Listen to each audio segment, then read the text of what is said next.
Avez-vous déjà eu l'impression de mener un combat spirituel sans fin? Eh bien, le passage d'aujourd'hui tiré de l'Exode nous montre que parfois, rester ferme dans notre foi est un engagement à long terme, pas une solution rapide.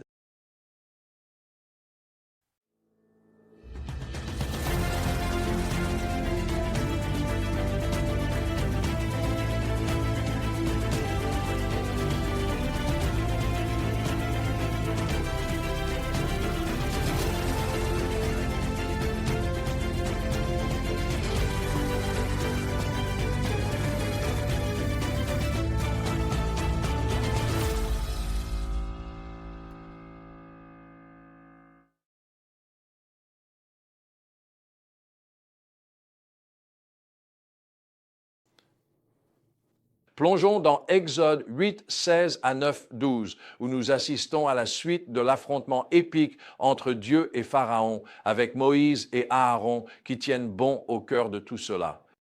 En lisant ces fléaux, les moustiques, le bétail, les mouches, la mort et les ulcères, on voit un schéma se dessiner. Moïse et Aaron obéissent à Dieu, accomplissent un miracle et font face à l'opposition de Pharaon et de ses magiciens. Mais voici l'essentiel, ils restent fermes quoi qu'il arrive.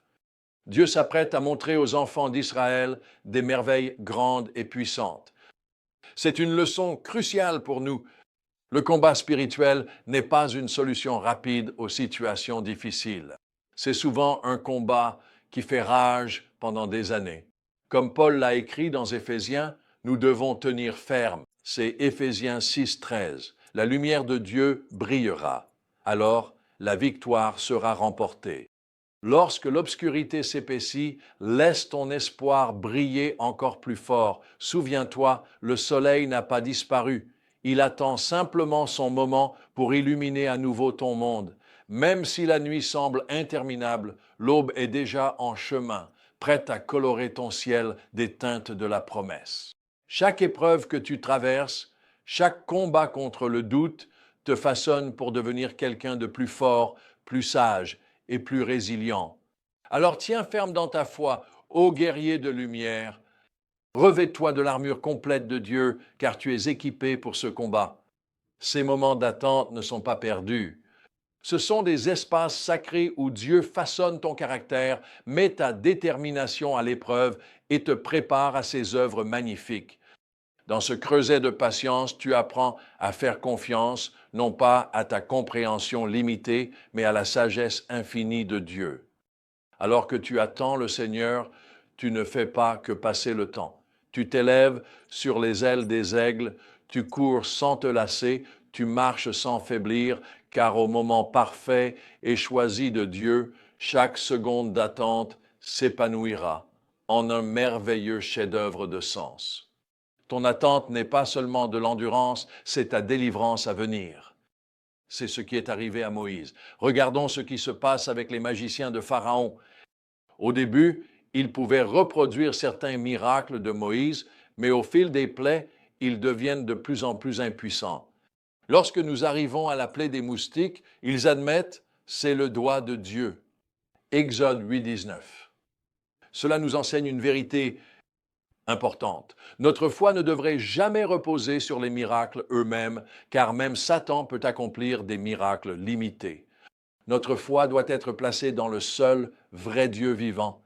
Alors que nous restons fermes dans l'obéissance envers lui, la puissance de l'ennemi se révélera limitée et en fin de compte vaine. Peut-être que le thème le plus significatif de ce passage est l'endurcissement du cœur de Pharaon. Nous voyons une progression. D'abord, le cœur de Pharaon est dur, puis il endurcit lui-même son cœur. Enfin, Dieu endurcit le cœur de Pharaon. Cela soulève une question. Pharaon est-il responsable de l'endurcissement de son cœur ou est-ce Dieu? La réponse biblique semble être les deux. C'est comme les deux faces d'une même pièce. Pharaon fait des choix et ces choix ont des conséquences. Son orgueil et son entêtement mènent à encore plus d'orgueil et d'entêtement. En même temps, Dieu est souverain et il contrôle toute l'histoire humaine. Comment libre arbitre humain et souveraineté de Dieu coexistent-ils? C'est l'un des grands mystères de la foi. Mais nous voyons les deux à l'œuvre ici, influençant l'avenir des Israélites. Nous voyons aussi un contraste marqué entre Pharaon et Moïse. Moïse vit dans une humble obéissance à Dieu, tandis que Pharaon persiste dans un orgueil obstiné et la désobéissance. Moïse fait même preuve de sagesse et d'amour envers ses ennemis. Lorsque Pharaon propose que les Israélites adorent localement, Moïse refuse avec sagesse, sachant que cela causerait plus de problèmes. Malgré toute l'opposition de Pharaon, Moïse prie encore pour lui lorsqu'on le lui demande. Alors, que pouvons-nous apprendre de ce passage? Premièrement, tenir ferme dans la foi est souvent un engagement à long terme. N'abandonnez pas lorsque le combat semble sans fin. Deuxièmement, notre foi doit aller en Dieu et non dans les miracles. Prenez garde de ne pas endurcir votre cœur contre Dieu. Chaque acte de désobéissance rend le suivant plus facile. Quatrièmement, la souveraineté de Dieu et le libre arbitre humain jouent tous deux un rôle dans nos vies, même si nous ne pouvons pas toujours comprendre comment. Et cinquièmement, efforcez-vous de vivre dans une humble obéissance comme Moïse et non dans une résistance orgueilleuse comme Pharaon. En poursuivant notre lecture de l'Exode, nous verrons des démonstrations encore plus spectaculaires de la puissance de Dieu. Pour l'instant, laissez-moi vous poser une question. Dans quel domaine de votre vie devez-vous rester ferme, même si rien ne change? Êtes-vous confronté à un combat spirituel prolongé? Rappelez-vous que le Dieu qui a donné à Moïse la force de tenir tête à Pharaon est le même Dieu qui peut vous fortifier aujourd'hui. Continuez à tenir bon, continuez toujours à croire et observez comment Dieu agit